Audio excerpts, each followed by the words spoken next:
And welcome back to Illini Drive. It is Wednesday. I am here. I am Jake Hasan. Tommy Polcyn's here. Nathan DeHaan's here. Alex Aguilera is here.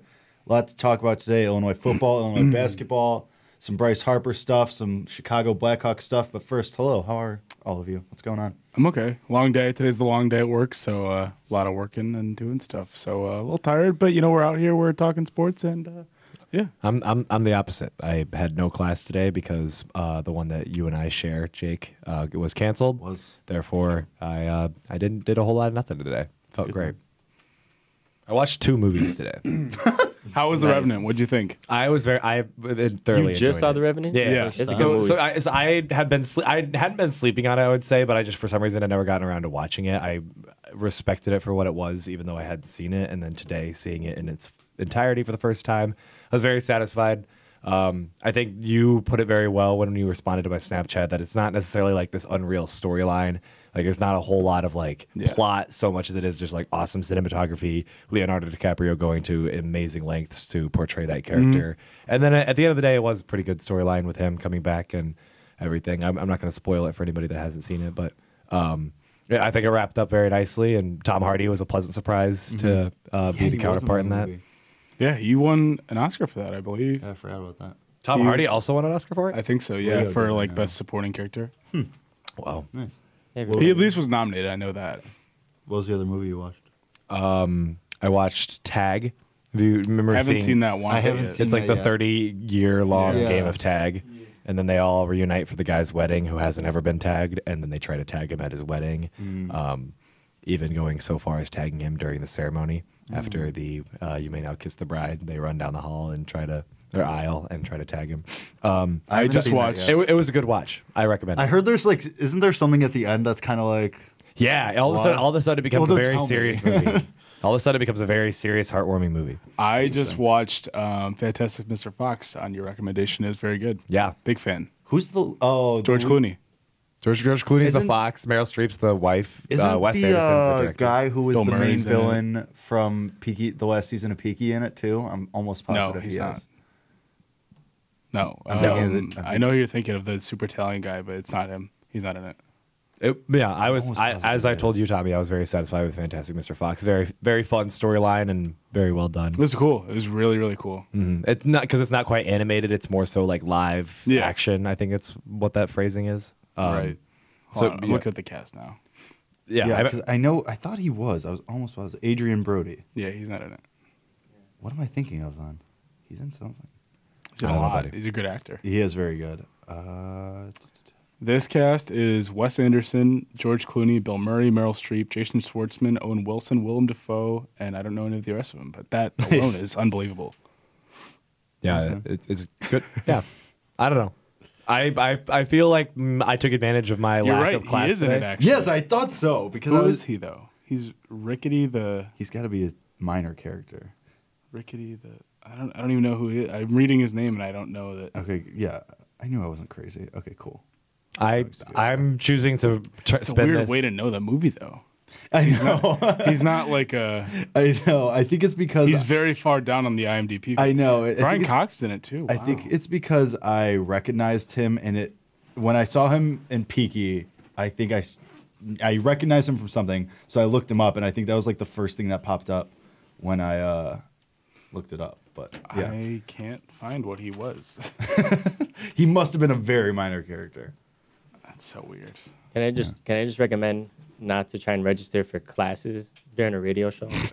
Just hope registering right now? Especially Yeah. if you're the producer. yeah, it is not ideal. I'm just praying that this internet does not go out on me. I just want to get this done. Weird flex, but okay. Anyway, Illinois football. He was just a field mouse. I found it. He wasn't relevant. Simple field mouse. And that's how you knew the movie. I mean, unbelievable. I knew the movie from other stuff. It's just that was the first thing that happened to pop into my head. Okay, man. All right, man. Look, not all of us are perfect, Tommy. Okay. Yeah, figured out.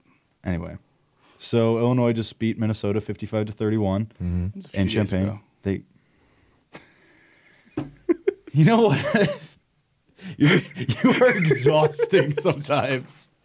Like, didn't even let me finish the thought. Like, I didn't even finish the sentence. It made me think of the I was still talking. the Joe Thomas thing from last year. Nathan, did you ever hear about that? I think we told him. We didn't tell him Maybe. about that? I don't know. With the snap streak? Oh, We definitely yeah. told you. I was going to say, we definitely told you that. Good times. Why did that remind you of that? Because it's just like a stupid joke that It's just- interrupted. It wasn't whatever even a the point stupid was. joke. It was just dumb. I mean, I was still talking. It was more than a few days ago. I know. I was using it as a lead-in to what we were going to talk about next. All right, just continue. Anyway, so they go to Nebraska. Yes, Nebraska. See, now you just lost my entire train of thought. Anyway, Illinois is 4-5. They're looking to get to 500 against Nebraska this week. The only thing is they go to Nebraska on their homecoming. So how do we feel about this game? AJ Bush likely gets the start. Potential revenge game for him. Get your third conference win. How we feel? Our homecoming game was during what? Who do we That was play? a couple weeks Purdue. ago. Who do we play? It was Purdue. We got smoked on our homecoming, Did, so it's maybe true. it's going to be the same way for them. We're Purdue's gonna a come much in- better team than Illinois is, though. I don't know. Are they? Yes. I don't know. Yeah, they are. But anyway, I mean, who knows? It's their homecoming. Maybe they are just. I don't know. A lot of things could go wrong. At Nebraska is always a tough place It to is. play, It's a though. tough place to play. That's always going to fill up. I personally, I don't know. I don't think it's like too much to ask that we can hang with them. Maybe get a win out there. If their quarterback Adrian Martinez plays like he did last week, though, we have no chance. Yeah. Because our defensive backs and like our defense looked a lot better last week. Yeah. But Adrian Martinez was really, really good against Ohio State. He almost had them actually win that game. Right. So if that guy shows up, then we might be in trouble. Who knows if we'll get that though? Yeah, I very similar feeling of how packed Nebraska always makes sure their home games are. For that exact reason, I'm a little nervous about this game. At the same time, though, this is a 2-win Nebraska team. It's not it's not a high caliber Big Ten football team, and Illinois has kind of proven that some of the games against the mid Big Ten, lower Big Ten, they can at least hang with them or even beat them as we did against Minnesota. Looked great against Minnesota. Obviously, Rutgers is going to make a lot of teams look good. The Maryland game still brings to question, okay, if Nebraska is about as good as that team, which they have played a few teams close. They played Northwestern pretty close. They played Ohio State very close, just last week. I mean, if that Nebraska team shows up, and the Illinois team for the Purdue game shows up, then we're in trouble. But I really think it just depends on which team for both sides comes out on the field. Yeah, well, Lovey's calling the plays again for the defense. I mean, we saw what the shakeup did for them. They played their best game of the season last week. I mean, what do we need to see from AJ Bush? I mean, the obvious answer is for him to just do what he did last week against I was just Minnesota. going to say the same. I mean, they need to, we need that game again. because they stopped trying to take the deep shots with AJ Bush last week. They just let the playmakers do their thing, put it in the hands of Ricky Smalling on a 5-yard slant or something like that, and just let him go and stop asking AJ to do that much. And stop asking AJ to win you the game on his own. Yeah, I mean, I don't think he needs to win the game on his own, per se. I think Reggie's the guy, if anything, that's going to be asked to do Well, that. yeah. But I think if we can get the AJ that we saw last week where he could consistently complete passes multiple times on a drive that's not stalling things, everything with that, then you have a good chance. Because really, we have some weapons out there on offense. Smalling's looked a little bit better. He hasn't been dropping as much. We saw another pretty good game from Dominic Stampley. Yep. He looked good again. And, I mean, AJ was just hitting his targets. He's making the good throws. He wasn't underthrowing like he has been a lot this season. And, I mean, if we can get that, if we can get maybe, say, that 15 or so completion range out of maybe 30 passes, I think it's a good spot to be. Yeah, I mean, obviously, Reggie's your guy, like you said. I mean, he tore Minnesota apart. Obviously, he had a 70-plus yard run, and, I mean, he was unbelievable. But, I mean, what's the confidence level? Like, what are your guys' confidence level in this game? I'm at, like, a 5 right now. Like, Yeah, I think it's a coin flip right now for I me. mean, we talked about it on Monday. I think we said 5 there, too. We were all like 4.5, 5.5, 5, 6-ish range. I think a lot of it's really going to depend on how we play Adrian Martinez, because if he does show up like he did, then we don't really. I think it could get ugly. But if we can play good defense on him, and if our offense itself shows up, then I think it's a decent shot. So I'd say around a 5 still. Yeah, I think I said my confidence level was a 6 on Monday. I think it still maintains that. I am a firm believer that Illinois can go into Lincoln and win this game. At the same time, I understand, that nothing's a guarantee with this team. And like the point that I made earlier, I think it very much depends on which Illinois and Nebraska teams show up. Because of that, I have to have my confidence level somewhere in the mid-range because I feel like somebody made the comment earlier, coin flip. It could be ago. Yeah, it could be, Illinois could run away with it. Look what they did against Minnesota. They had only 4 total drives that didn't end up in a score of some kind, if you don't include the fumble on the kick return. And then you could have the Illinois team against Purdue that scores in the opening drive, then has no offense after that. I think Lovie calling the plays on defense makes a huge difference. The defense looked a lot better against Minnesota. The 2 garbage time touchdowns at the end, that's going to happen in garbage time. That's why it's called that. But throughout the whole game, the defense looked more like a unit, more like a team that was buying into something bigger than just whatever we were seeing, sort of early midseason. So now you go on the road and you try to win. I mean, Rutgers was a road Big Ten win, first Big Ten win in the Lover Smith era. This would be a, sort of impressive road win, even with how bad this Nebraska team is. I think you just need to be able to put your, neck out there and say, we are good enough to beat the teams that we should beat on any given Saturday. So I don't know. It's a big question mark. Like you said, Jake, coin flip. My confidence has to be high though, because Minnesota showed me a lot of things that I was asking to see, and so now that I've seen them, I expect them out of this Illinois team. I'll be honest. Yeah, Nebraska. I just looked it up. As a whole defensive unit, they give up almost 6 yards per play. They give up on average 5 yards per carry to opposing running backs. That's good for us. That's good news for Illinois, obviously. So that's a good thing. Passing, they're a little bit tougher on the pass, but still not bad. They allow almost 60% of opposing QB passes to be completed, just about 300 yards per game through the air, about 175 yards on the ground. So they have some weaknesses on defense that you can expose for sure. I mean, you can make something happen, especially when you have someone like Reggie Corbin, who has been your best offensive player all year and is now getting national recognition as one of the best running backs in the nation. You can win this game. It's very winnable. I'm not saying it's not. I think that, like Nathan said, it's very up in the air. It is just because these teams have both had some high points. Nebraska had one last week. We had one last week. We've also had some low points. Nebraska lost to Troy, I believe, didn't they? Or did they almost lose to him? I'm pretty sure they lost to him at home. I think they lost to them. So, I mean, you see it. It kind of goes up and down. They both have had high points. They both have had low points. Right. At their highest, on both sides. They lost to Troy 24-19. Yeah, it was at home too, wasn't it? Yes. Yeah. So it's tough. I mean, that's definitely not a good loss. They've had some tough losses throughout the year. I think on each team's best day, I think they might have the edge. But I think we have been closer to our best than they have.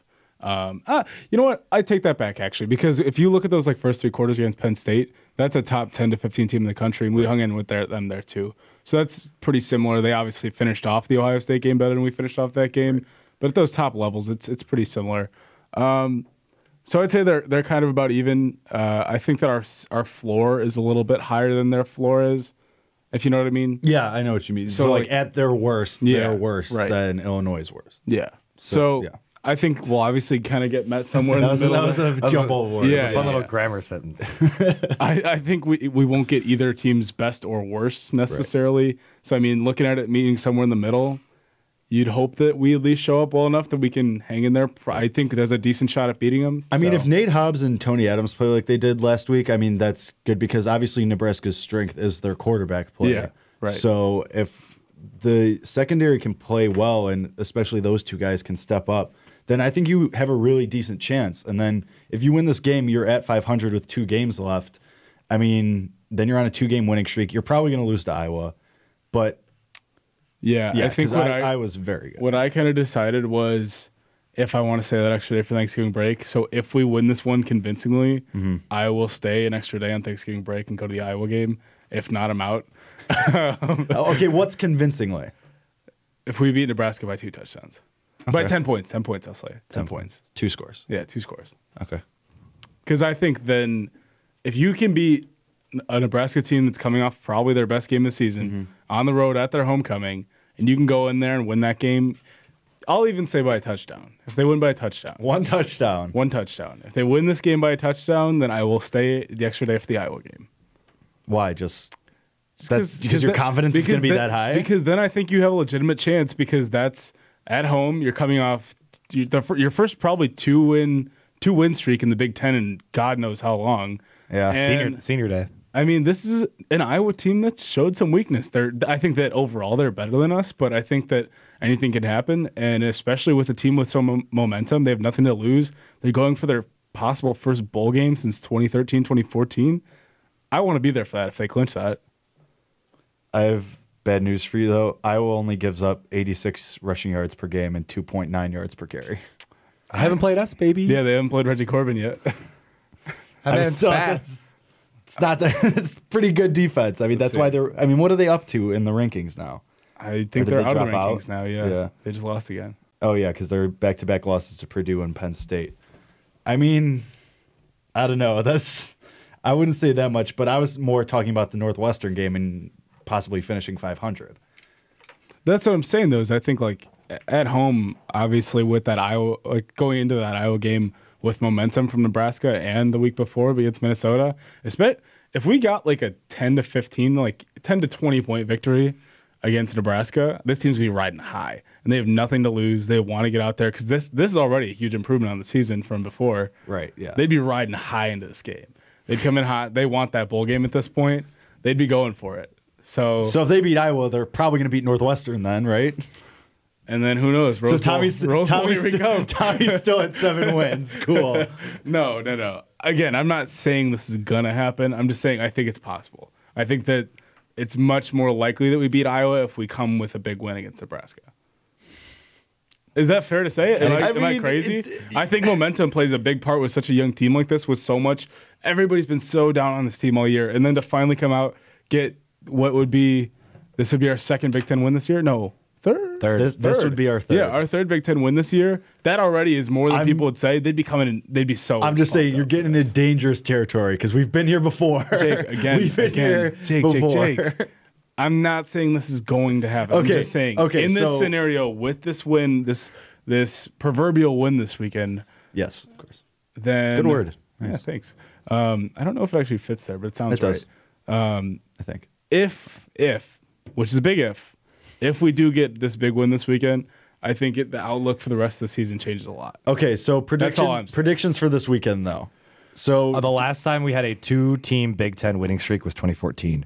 When we finished the season home against Penn State with a 16-14 win, and we went on the road at Northwestern and won 47-43.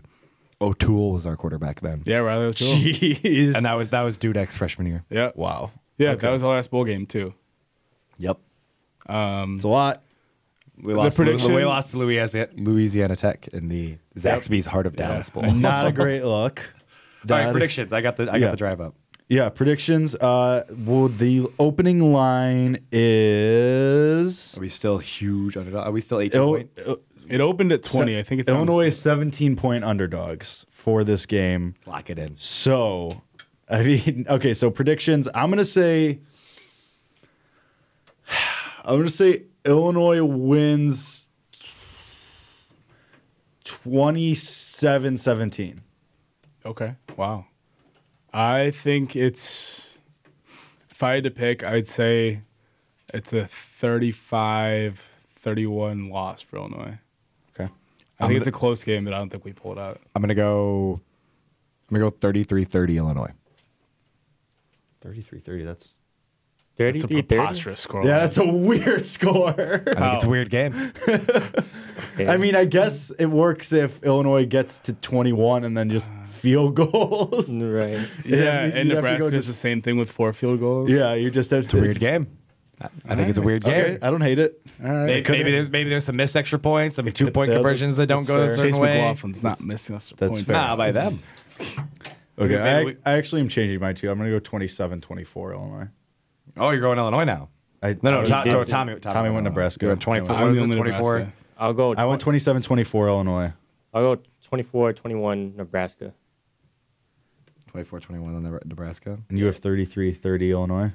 So we're We're split. getting 30. Okay. Don't worry about it. Hey, it's a weird game. I mean, I think I had 31-28, right? 35-31. Okay. Yeah, that works. I'll run with that. So. Yeah, it does. All right, so lock in Illinois plus 17. I'll tell you that. Yeah, I mean, pretty I much agree that's what with everyone's that, saying. yeah. Yeah, I think 17 is very generous for Nebraska, but I mean, we'll see. We'll do a quick break. When we come back, basketball season officially starts tomorrow against Evansville. We'll talk about that game, and then we'll get into some other national stories right after this break now.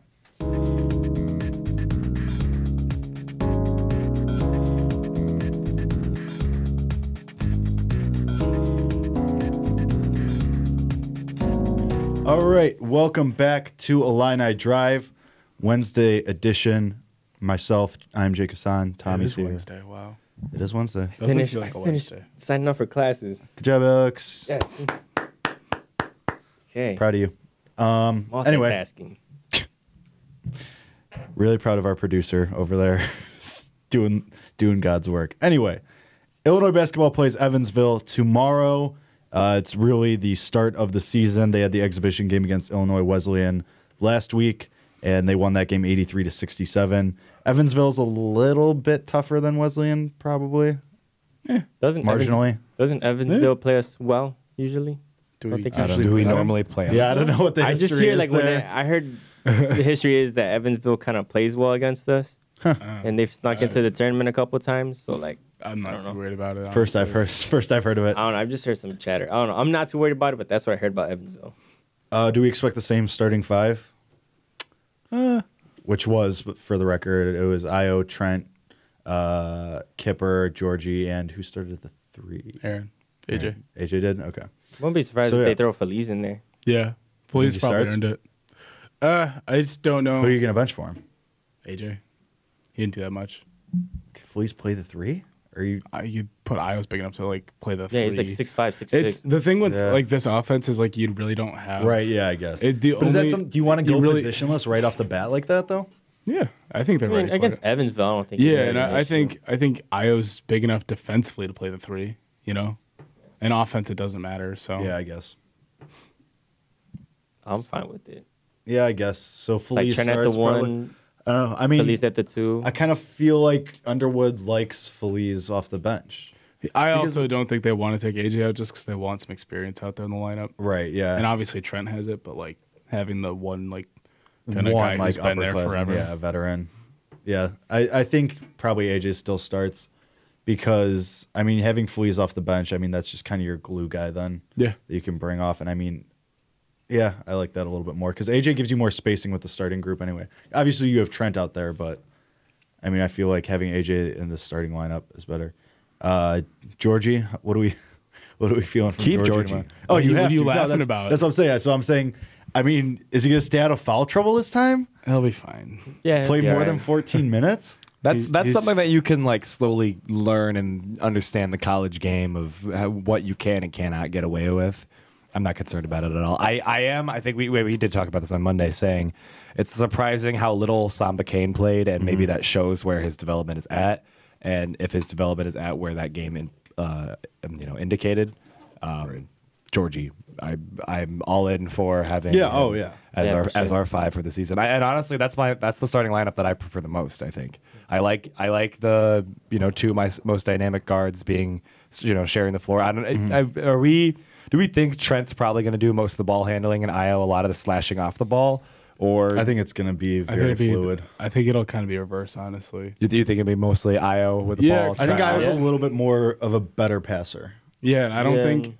I think Trent can like kind of thrive in like that kind of this catch and shoot. Yeah. Where Io's more like he needs the ball in his hand to create and drive and actually set up Pick 'em something apart. to finish. Yeah. I just don't. I mean, I don't know how Underwood felt in terms of confidence with having a freshman bring up the ball, especially after everything Frazier gave you at the point last year. Right. But in terms of that starting five, then also having Aaron Jordan on the floor, the only senior on the team, that leadership, that mentality that he brings. I really am a fan of Aaron Jordan, especially on the court. Also, Kipper Nichols, I think, is a lock at the 4 all year. Yeah. And Yeah. then you have to start him. And then, regardless. I mean, I was super up in the air about what I wanted out of 5. Now that I've seen, game footage, Georgie, please. Yeah. Yeah. I mean, because before the Wesleyan game, we were talking about, like, you don't really know what you're going to get from this group of big men. You didn't really know what you're getting from Georgie or Samba. I mean, if that's what you're going to get from Georgie, and, I mean, obviously you expect to see more minutes if he can stay out of foul trouble, that's huge. Yeah. I mean, for Also- the entire season. Also, the fact that Adonis De La Rosa looks like he could be within the next week or two away. Yeah, he just got cleared for practice Right. for He got full cleared contact. for full contact. Yep. Now, we were saying before the game, I think I was talking with you, Alex, that we mentioned it too, that We talked about it on the show. yeah, how Adonis, like, he was moving really well before that game. He looked like he was ready. He did not look like he was slowed down by his knee Yeah, at all. definitely. He looked comfortable. He looked And- fine during warm-ups. Right, and that's what we're saying. And like now that he officially got cleared for full contact, Right. he's just weeks away. It's just a matter of the fitness. So I mean, if once he's there and once Just he's get him comfortable up in to that speed. system, he's gonna be the starter. He's going to start? Not tomorrow. No, but I'm saying, like, At once some he's point. ready, Yes, you think? 1,000%. If you have Georgie as the spark off the bench, That's what he's going to be. It's That's going to be wild. great. Well, Yeah. that's the thing, too, is you could almost always play a bigger lineup where you get like an Io Trent, then you could almost go Kipper 3, Georgie 4, him 5. Yeah. And that's big. that's enormous. It's not outrageous. not Right, that no, crazy. but like, Yeah. obviously we don't know how. I'm not saying it's crazy because I could see it. Obviously, we don't know how De La Rosa moves within the offense yet. But I mean, obviously, Kipper and Georgie can move. I'll say from what I've watched on Adonis when he was at Kent State, he is not quick. He's not like a Lumbering. no. big man, He's can't move. he flies. He can jump. He likes to get up. He catches oops. He dunks. Yeah. He's not just gonna sit and back people down the post, Right. which he can do. He's obviously a massive human, but He is a man. he's He is a unit. large human. He's a unit.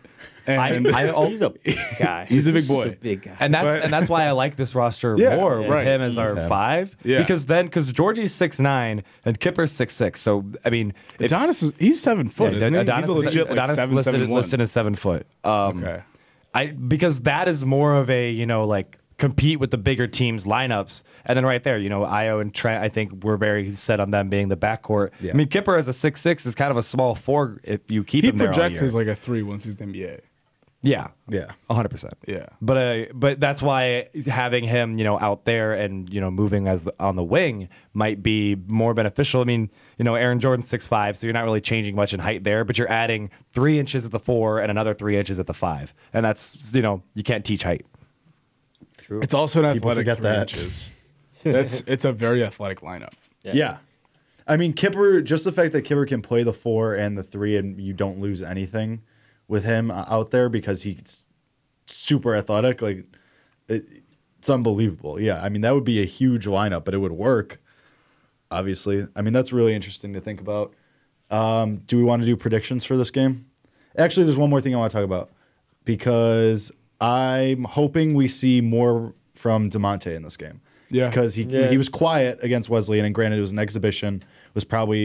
Everyone was probably just getting a feel for the roles, what everyone else does around them. I would love to see a game from DeMonte because we've been hearing a lot about him all offseason. Yeah. I don't think he'll be a guy that's gonna light up the stat sheet, but I don't know. Well, I mean, think- he had 1 point against Wesleyan, so I'm just saying, like, he's not a scorer. He could be either. a scorer. he could, yeah. He's got the tools for it. Yeah, I don't know. I just don't. I see like him his as jump being- shot. I think he's a strong enough athlete and finisher to go and I put agree. up 20, 30 points. Really? I don't think it's like a night-to-night thing, but Oh, okay. I think he could comfortably average like 15 a night. I think it's I like can see Kipper. him more as like a 10-point kind of guy. Because I think it's like Kipper, because Yeah. Kipper was that last year, and then he had those 2 games where he like exploded for like 27 points a couple times, or whatever. Yeah, Was it Kipper 27 finished the both season with a 31-point performance, and everyone's like, all right, Yeah. Kipper, like, Right, do that's your what it was. thing. Get your bread.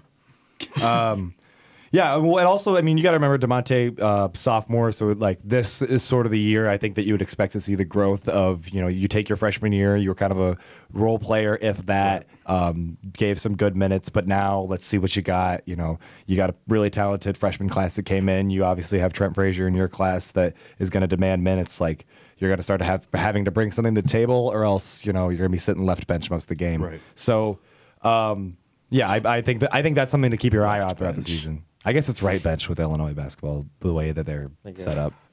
I'm Yeah, still curious right. about Tivian Jones and Allen Griffin.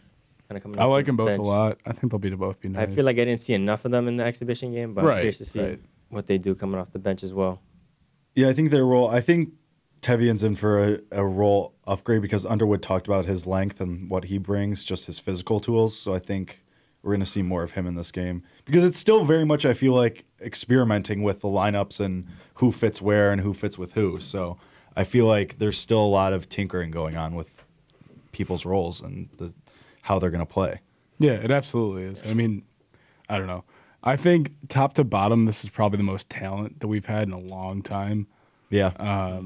There's less of a drop off after the starting roles as there has been in seasons past. Right. And I think that that's huge. And while they might not be like showing it and ready to kind of put it all out there yet, these guys are going to be awesome. Like this is going to be a fun group. Yeah, like you're obviously not going to throw your whole book out there in an exhibition game.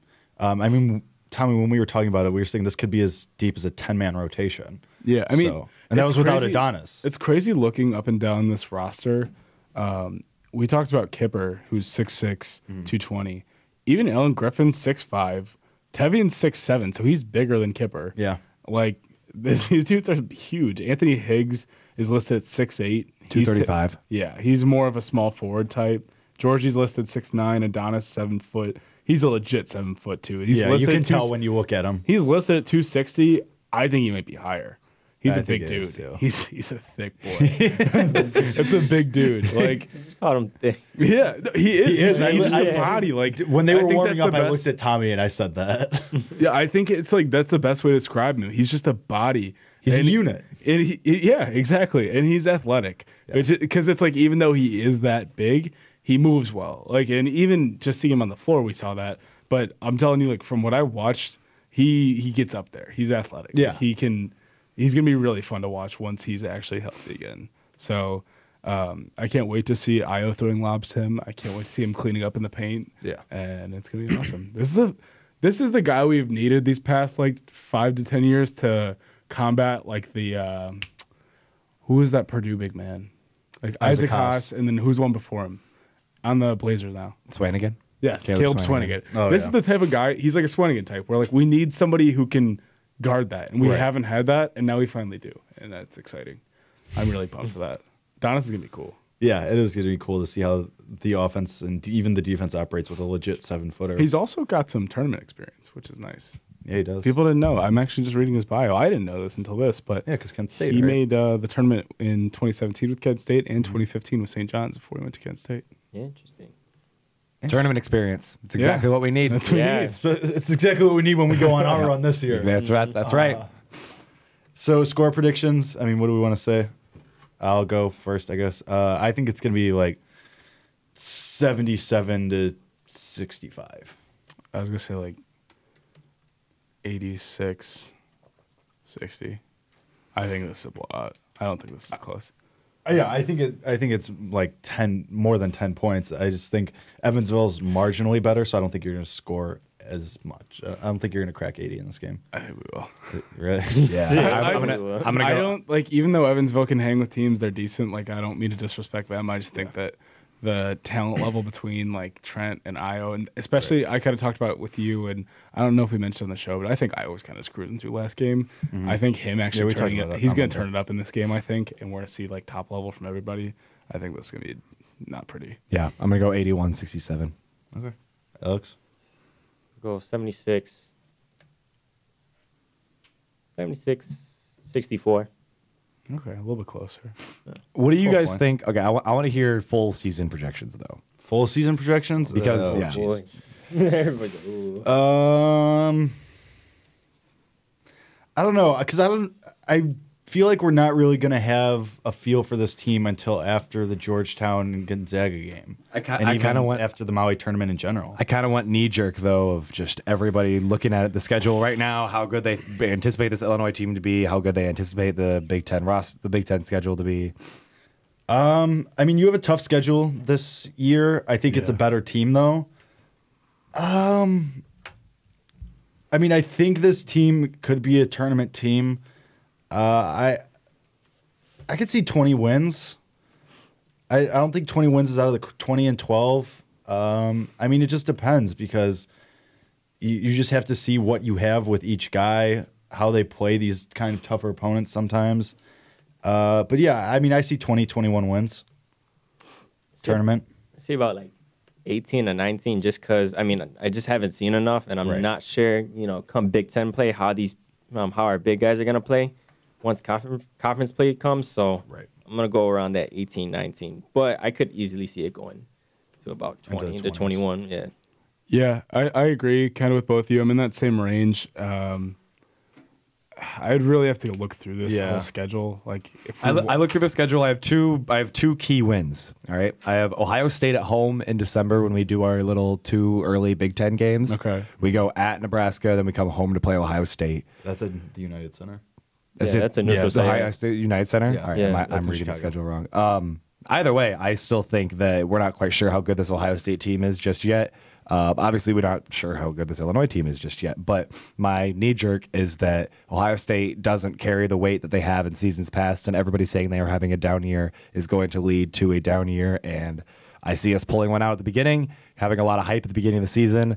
I'll try not to predict NCAA tournament bids then, but I think this is an 18-win team. And then the other win that I have that I thought was big was Minnesota at home. Once you sort of come back into the Big Ten schedule, you go at Indiana, at Northwestern, and then play a tough game against Michigan. I think that stretch right there is really tough, especially to restart your Big Ten schedule. And then I think you need to get that key win at home against the Minnesota team that's very formidable, because then you sort of go on a stretch of winnable and or, if not winnable, very competitive games, all the way up until you have to play Michigan State a month later. I'm counting right now. I feel like that little stretch, why you think, Tommy, between Michigan and Minnesota, I think by that time we'll probably have a by January we'll kind of have I think our best idea of how this team's gonna pan out the rest of the season. But I mean, I don't know. It's just that little stretch there is what kind of bugs me there. Right now, I just went through it and I counted maybe 15 to 16. Yeah, when I first went through it, I counted 16. And then I had to talk myself into, okay, it really depends on the Maui Invitational. If you win, I think we're expecting a loss against Gonzaga. They're number 3 team in the country. Right. Yeah. It depends on Gonzaga put up 120 points last night. And we will be seeing them in 2 weeks. Yeah.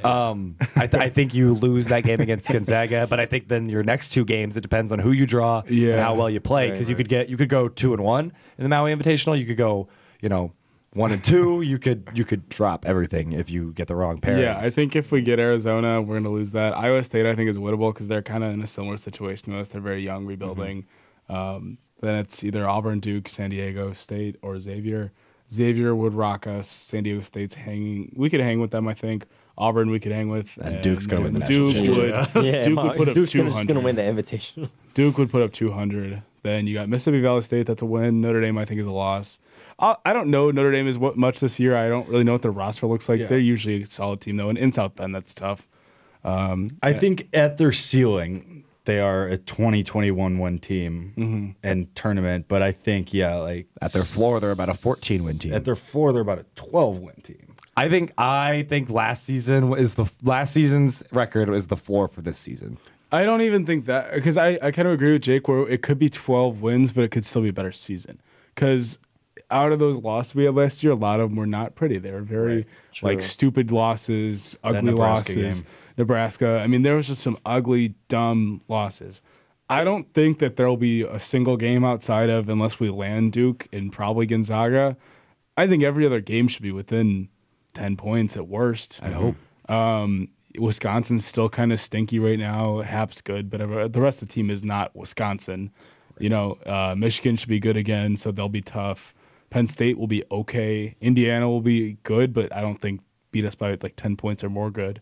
So kind of the overall point with that is I don't think we should see any games that are not winnable. It's just a matter of being able to close down the stretch and actually win these games. I think also it's just so tough because of how difficult our non-conference schedule is. Right. Yeah, we just have a tough schedule. I mean, getting Gonzaga. It's awesome to be in the Maui Invitational because I think that's a great experience for the players to go there, and also everybody that goes to the Maui Invitational just raves about how fantastic it is and how well done that tournament is and all the talent that they're able to bring there. But I mean, yeah, also pulling Notre Dame and for the Big Ten ACC, that'll be tough. Georgetown, that's another, sort of toss-up game, I'd say. I think Georgetown, because it's here we win.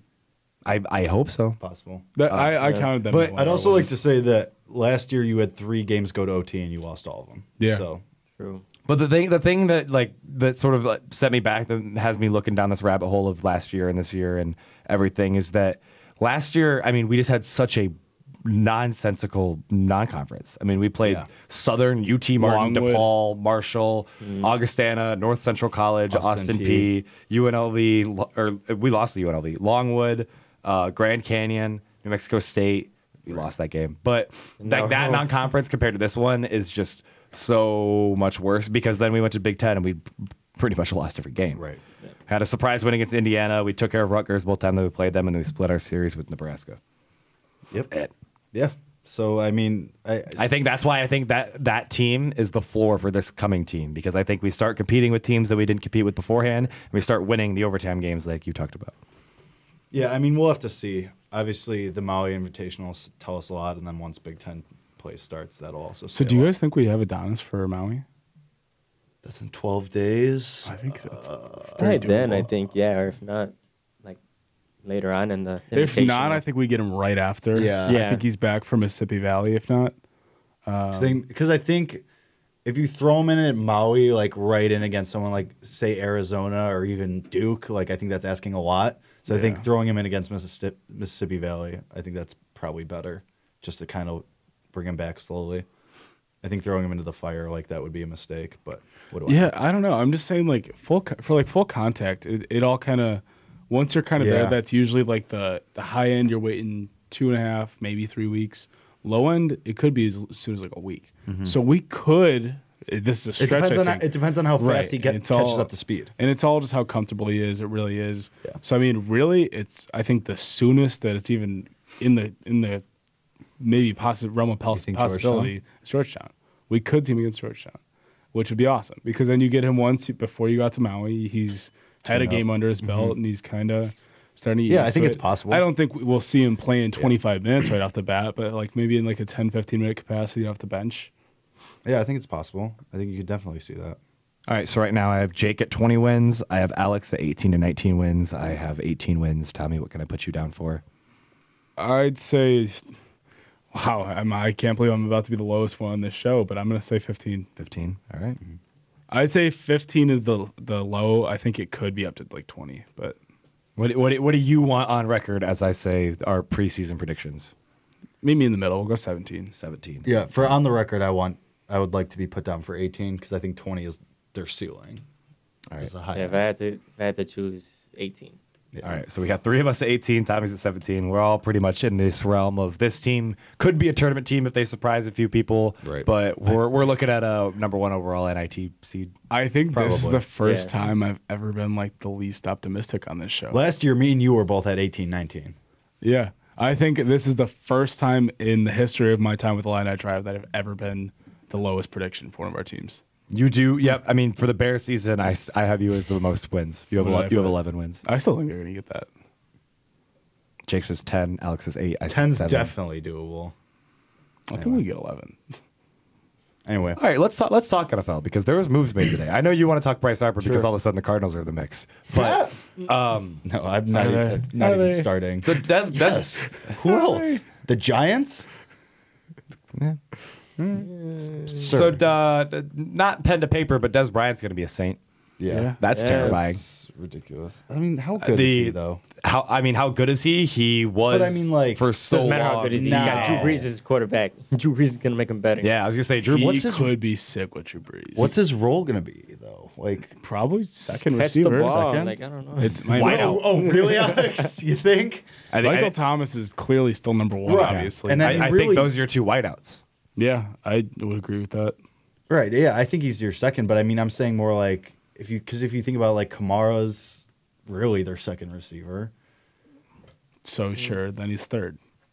Even then, even if he gets still catch even if he 4 or gets the 5 passes a Right, game. I'm still thinking like he's still going to be really good with Brees. even if he gets the third most targets on the field, I think. I mean, Brees loves the air raid. He loves airing it out. Why not add another weapon? All of a sudden, make your team that just beat who was thought to be the best team in the NFL Super Bowl contenders, because that's what the Saints are.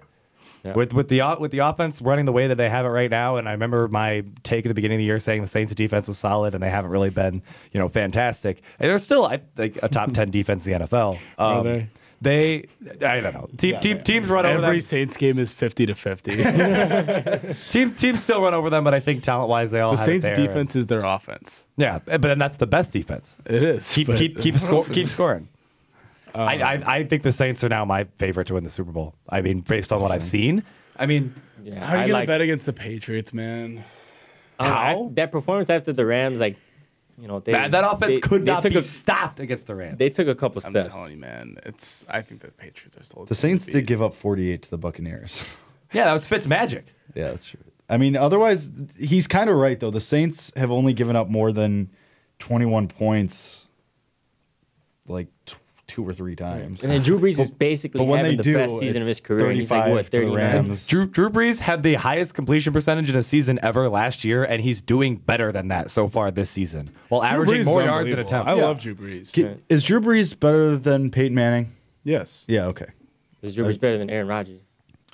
Yes.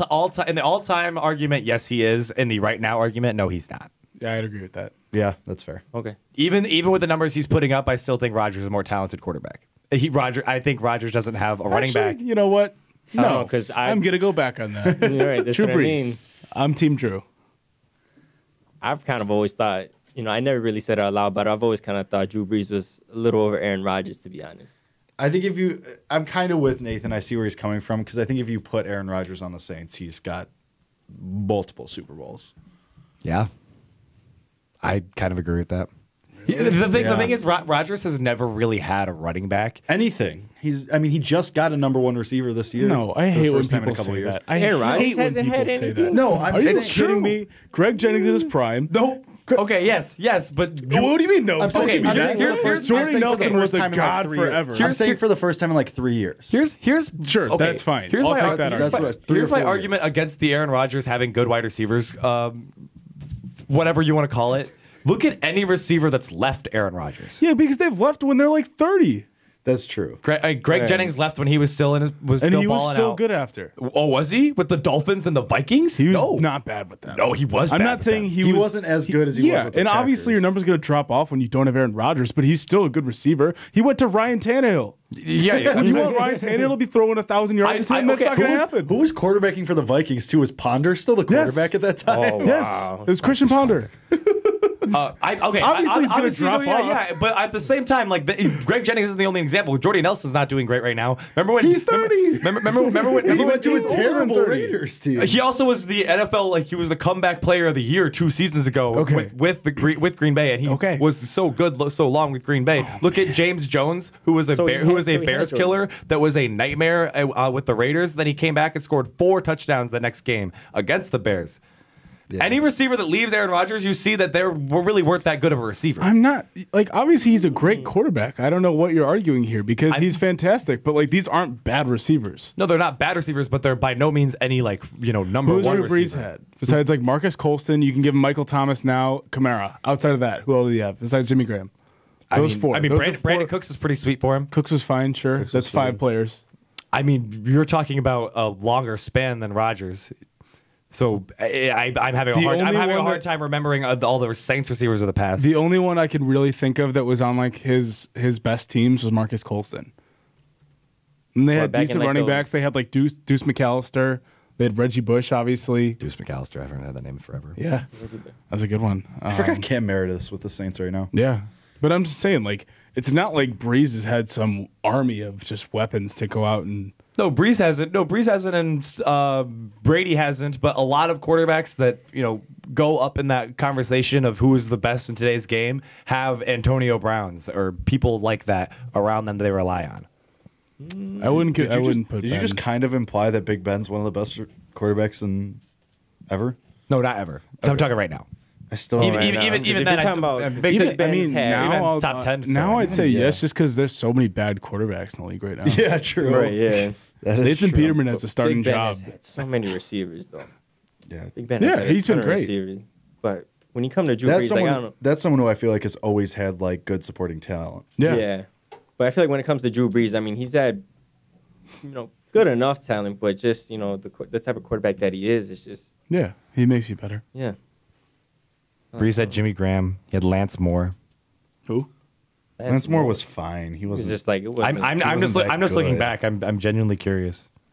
I know. I tried to find the same thing because Colston was probably the best from that. Yeah, Colston was great. He's a good receiver. That's honestly I think you could his argue top that receiver like that he had. Greg Jennings and Jordy Nelson were just as good when they were with Rodgers. Jordy Nelson definitely had his prime with Rodgers. I'm saying He's unbelievable. When I brought that up, Rodgers. I was saying like Rodgers hasn't had a real number one like a Michael Thomas guy in the last like 4 years probably before this year.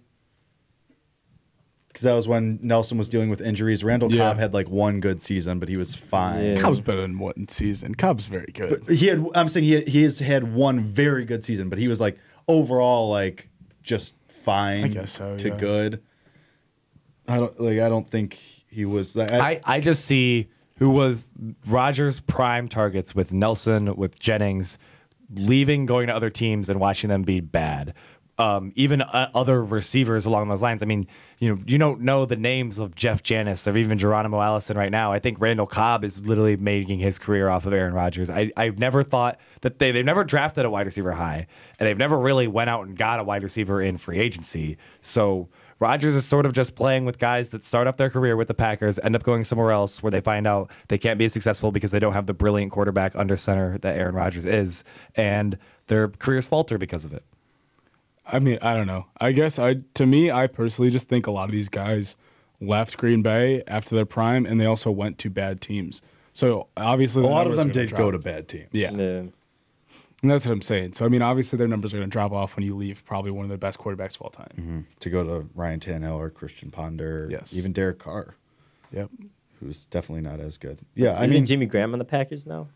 Yes. Yeah, he is. But I mean, even he's not as good as he used he's to doing be. okay now. Yeah, he's fine. He's okay, but ever since he left the Saints, 7:01. Jeez. Okay, we got to wrap this up. Drew Brees is better than Aaron Rodgers. R.I.P. Coach Q.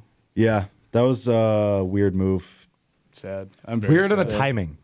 The timing was very weird. it was. Yeah. I know it was after like 5 straight losses. 3.